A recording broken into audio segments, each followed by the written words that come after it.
Oi, tudo bem? Hoje eu quero falar com você sobre Wessel Gansfort. Ele foi um grande homem fundamental para a Reforma Protestante. Ele nasceu em 1419 na Holanda. De origem humilde, a sua família se viu obrigada a interromper os seus estudos quando Wessel tinha apenas 9 anos de idade. A sua fama de menino inteligente e dedicado fez com que uma viúva rica tomasse conhecimento de sua situação e bancasse os seus estudos. Com isso, Wessel concluiu seus estudos e se tornou um grande intelectual. Conquistou 2 bacharelados, um em medicina e o outro em teologia. Mas ele se destacou como um grande teólogo. Ele se tornou um grande teólogo reformista e humanista que contestava os abusos e as doutrinas da Igreja Católica. Um grande teólogo reformista e humanista que se tornou um grande escritor, escrevendo vários livros que contestavam as doutrinas e os excessos da Igreja Católica. Castelo forte é o nosso Deus, escudo e boa espada, com seu poder defende os seus, a sua igreja amada.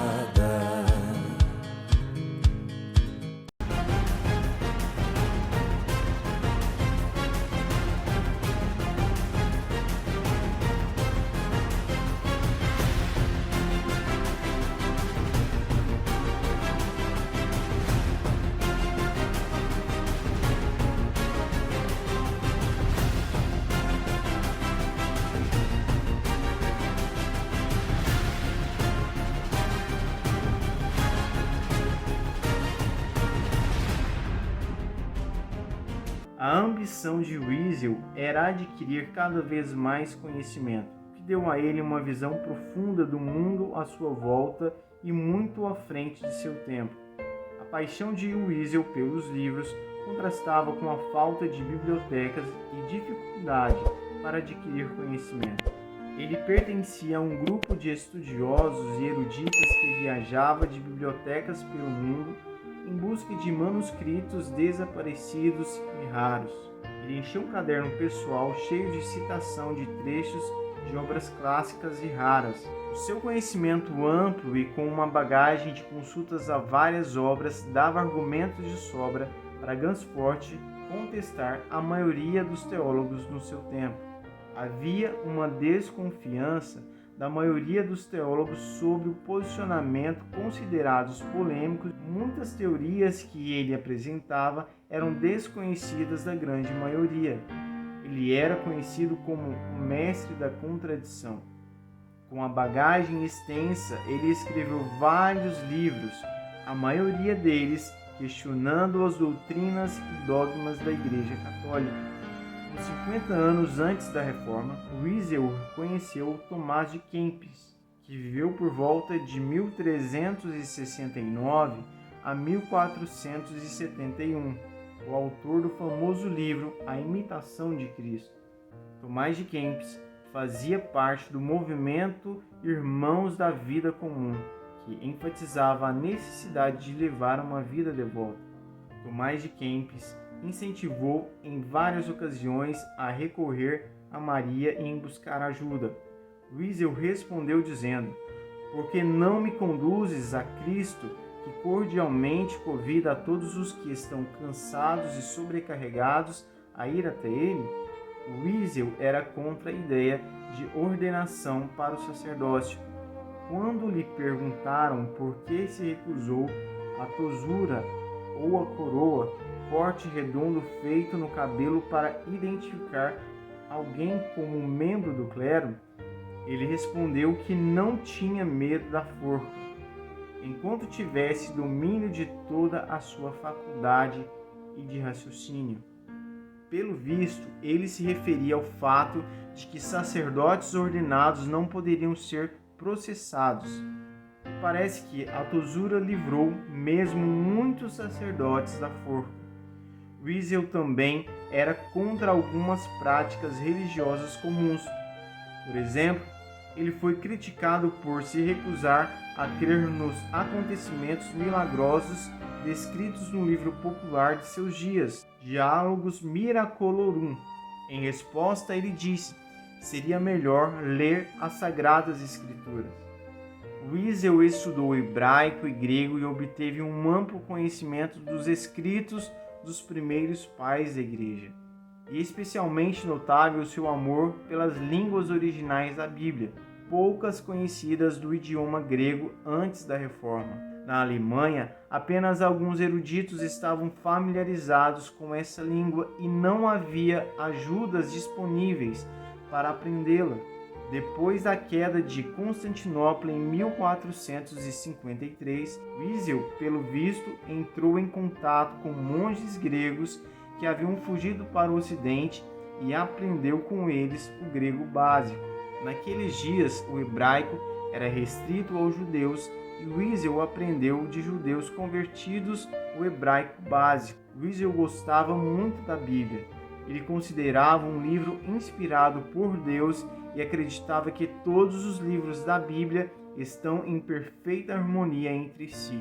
Para Wiesel, a interpretação de versículos da Bíblia tinha de estar em harmonia com o contexto e não poderia ser distorcida.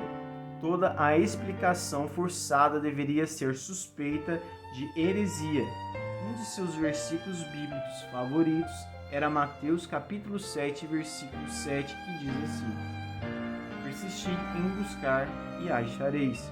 Com base na força desse versículo, Wiesel acreditava firmemente que é proveitoso fazer perguntas e racionava dizendo: sabemos só o tanto que perguntamos. Wiesel morreu em 1489. Mesmo se opondo a alguns erros da Igreja, ele continuou católico e nunca foi condenado pela Igreja como herege. Depois de sua morte, porém, monges católicos fanáticos tentaram destruir os seus escritos por não serem considerados puros.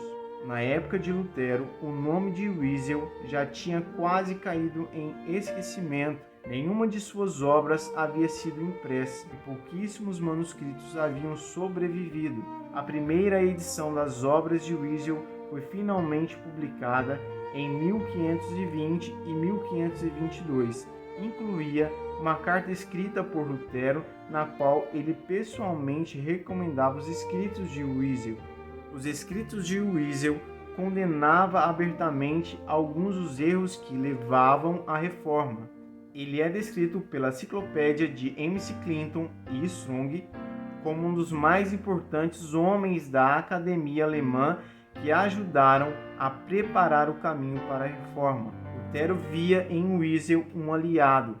Augustinho escreve: Lutero comparava a sua própria época à situação de Elias. Assim como o profeta achava que só restava ele para travar as batalhas de Deus, Lutero achava que estava completamente sozinho na sua luta contra a Igreja. Mas ao ler as obras de Wiesel, deu-se conta de que o Senhor salvara um restante em Israel. Lutero chegou a declarar: se eu tivesse lido suas obras antes, meus inimigos poderiam achar que eu aprendi tudo com Wiesel. O seu espírito é muito parecido com o meu.